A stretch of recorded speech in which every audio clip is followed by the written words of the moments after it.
Shalom, selamat pagi. Untuk mendengarkan firman Tuhan, marilah kita berdoa. Bapa kami Tuhan Allah yang bertahta di dalam surga, yang kami kenal melalui Yesus Kristus. Sungguh kami bersyukur ya Tuhan atas setiap penyertaan-Mu yang kami rasakan di sepanjang hidup kami, di mana Tuhan masih memberikan kepada kami napas kehidupan dan juga membiarkan kami terbangun di pagi hari ini dengan sukacita dan pengharapan. Kami memohon kepadamu ya Tuhan, bukalah hati dan pikiran kami, agar firman-Mu yang akan kami dengarkan dapat menjadi pedoman kehidupan kami sepanjang satu hari ini. Amin.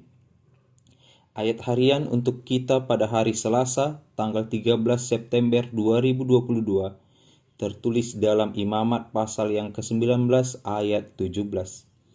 Janganlah engkau membenci saudaramu di dalam hatimu, tetapi engkau harus berterus terang menegur orang sesamamu, dan janganlah engkau mendatangkan dosa kepada dirimu karena dia.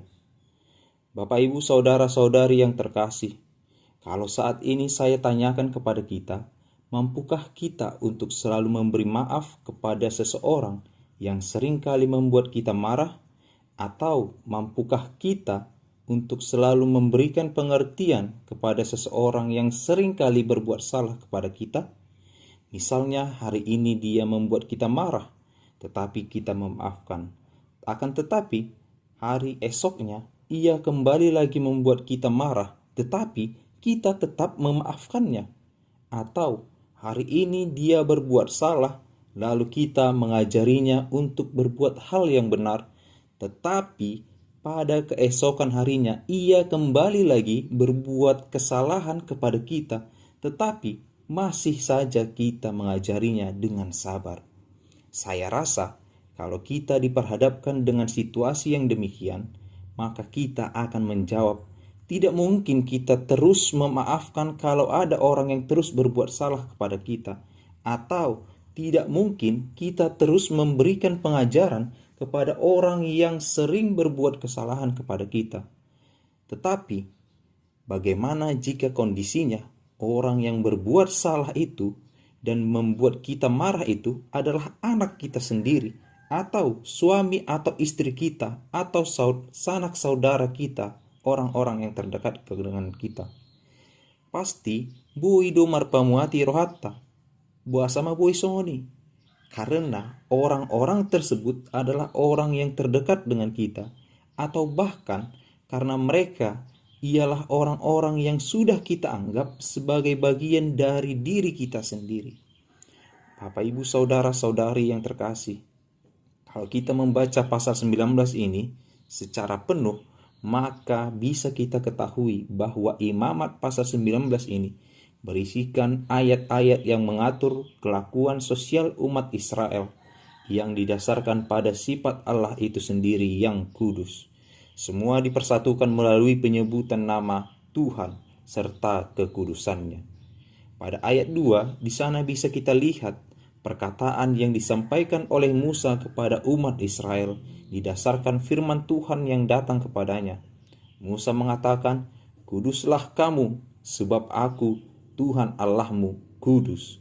Ada berbagai peraturan yang harus mereka patuhi agar mereka dapat hidup kudus. Melalui dari kegiatan peribadahan, dalam hal memanen hasil pertanian mereka, berbagai peraturan yang dilarang untuk mereka lakukan. Dan secara khusus pada ayat 17 dan ayat 18 ini berisikan perintah agar umat Israel mereka menjauhkan diri dari perbuatan jahat kepada sesamanya, yaitu dengan cara mengutamakan kasih dalam kehidupan sosial mereka. Kasih dan kemurahan hendaknya merupakan motivasi dari tindakan yang harus dilaksanakan. Bapak, Ibu, saudara-saudari yang terkasih, penting untuk kita sadari bersama dan kita imani bahwa oleh anugerah Tuhan kita telah diselamatkan dari hukuman dosa. Atas anugerahnya pula lah kita disertai dalam kehidupan sehari-hari untuk dapat hidup kudus. Oleh karena itulah, serahkanlah diri kepada Tuhan hari demi hari dan dalam setiap aspek kehidupan kita.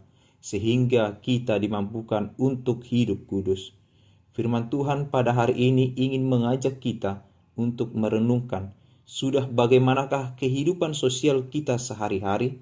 Jika pada ayat 17 ini kita dilarang untuk membenci saudara, tetapi pada ayat 18 lebih lebar lagi, yaitu kasihilah sesamamu manusia seperti dirimu sendiri. Kata sesamamu di sini mengacu kepada setiap orang yang berhubungan dengan kita, bukan sekedar orang yang tinggal di dekat rumah kita saja. Perintah ini jugalah yang mengatur kehidupan sosial di tengah-tengah bangsa Israel. Seperti yang dikatakan oleh Yesus pada Matius 22 ayat yang ke-39, Paulus juga mengatakan hal yang sama dalam Roma 13 ayat 9 dan juga dalam Yakobus pasal yang kedua ayat 8. Perlu untuk kita ketahui bahwa ketika kita menaruh benci, dendam, atau hal buruk kepada orang lain, sesungguhnya orang yang paling menanggung banyak kerugian ialah diri kita sendiri. Untuk tempo waktu yang singkat, mungkin saja dampaknya tidak langsung kita rasakan. Tetapi apabila perasaan yang demikian terus-menerus kita pendam di dalam hati kita ataupun mempertahankannya, itu sama saja kita menyakiti diri kita sendiri. Tidak peduli mau dendam ataupun kesalahan yang kita pendam itu besar atau kecil, itu akan dapat menyakiti kita seiring berjalannya waktu. Untuk memudahkan kita memahaminya, saya ingin mengajak Bapak, Ibu, Saudara-saudari untuk menggenggam salah satu benda yang ada di sekitar kita. Benda yang kecil saja, apakah itu pulpen, gelas, sendok, atau apa saja yang terjangkau oleh tangan kita pada saat ini.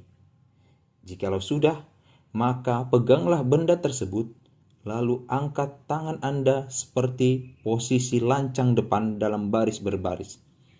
Pertahankan posisi tersebut selama 2 menit. Silahkan pause video ini untuk waktu 2 menit. Terima kasih. Mungkin ada di antara kita Bapak, Ibu, Saudara-saudari yang masih melakukannya 1 menit saja sudah mulai terasa pegal, atau kita merasa tangan kita semakin berat.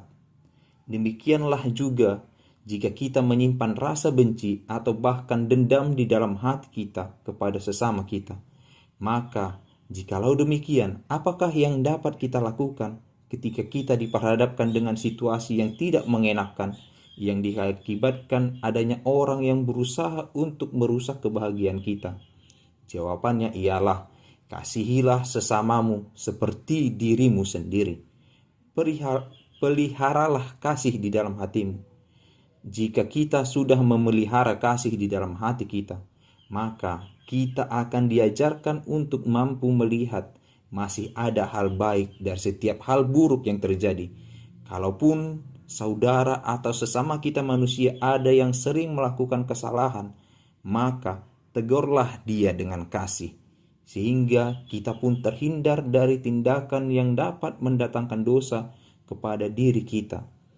Bukankah Yesus sendiri telah memberikan kepada kita teladan mengenai untuk memaafkan? Yesus mengatakan bahwa kita harus mengampuni 70 kali 7 kali. Jikalau kita mau hidup kudus, maka mulailah dengan hidup penuh kasih yang senantiasa memberikan pengampunan, agar kita pun kelak mendapat pengampunan dari Allah Bapa kita. Amin. Kita berdoa. Tuhan Allah kami, sungguh kami sangat bersyukur jikalau pada hari ini kami masih mampu untuk mendengarkan firman-Mu ya Tuhan. Ya Tuhan, biarkanlah firman-Mu ini bekerja di dalam hati kami. Ajarlah kami ya Tuhan untuk senantiasa hidup di dalam kasih, sehingga kami dapat terhindar dari perbuatan yang dapat mendatangkan dosa kepada kami. Begitu juga ya Tuhan, di pagi ini kami memohon kepadamu, kiranya Engkaulah yang memberikan kepada kami semua kekuatan untuk menjalani segala aktivitas kami yang seturut dengan kehendak-Mu. Terimalah doa dan permohonan kami ini yang kami sampaikan dalam nama Tuhan Yesus Kristus Juru Selamat kami. Amin.